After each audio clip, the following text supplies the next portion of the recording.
We're here at the National Association for Broadcasting's New York City Television Week, talking with industry executives about why more eyeballs are going mobile and what traditional players can do to keep up with more viewers as they go online. So increasingly, it seems like the pace of digital innovation is even reflecting back into broadcast television as it exists. What are you guys doing with Hearst as you formulate exactly how you're going to build digital content into your broadcast? That's an interesting question.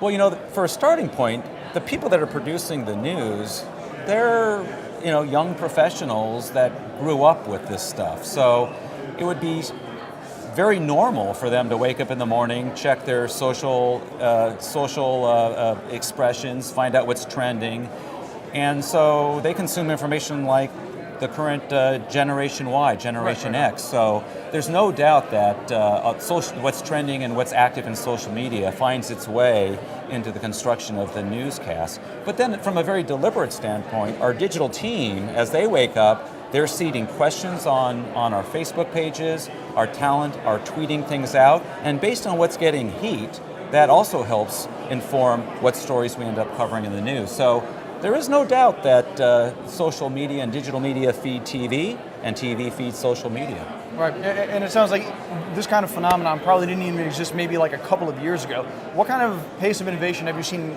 really gain momentum and gain steam in the last 24 months? Well, the single most important thing that's been happening in the last 24 to 36 months is consumer behavior is changing radically. The speed by which people are beginning to consume TV-like content through this thing and tablets, or through their traditional TV set, but coming through an Xbox or a Nintendo Wii or a Roku device, it's accelerating. And that means the burden's on us to make sure that wherever those eyeballs are turning to for video content, we need to make sure that we're there. So it's kept us busy to try to keep up with the consuming public and hopefully anticipate where they're heading so that we get there right when the puck does. And I like the hockey reference. As a former hockey player, I know that I have too many teeth to look like an actual hockey player. You guys have already kind of gotten in front of that trend, though, and so tell us about Dial. Yeah, well, you're exactly right. One thing that we know is people do love to watch content from their mobile devices, and when they're out and about especially, and they have a lunch break, or if they're waiting for their kids' soccer practice to end, we wanted to create a scenario where you can pull out your phone and watch free TV using the over-the-air spectrum that we use to transmit the TV. And the idea is, why not turn this into a TV set? The problem is, this doesn't have a TV receiver.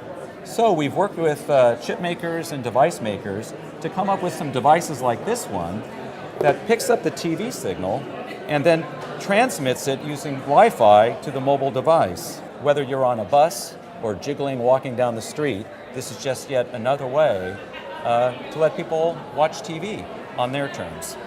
It sounds like the only thing we really need to solve now is battery life, but that's a totally different discussion for another day. I appreciate you joining us. It's a pleasure, John.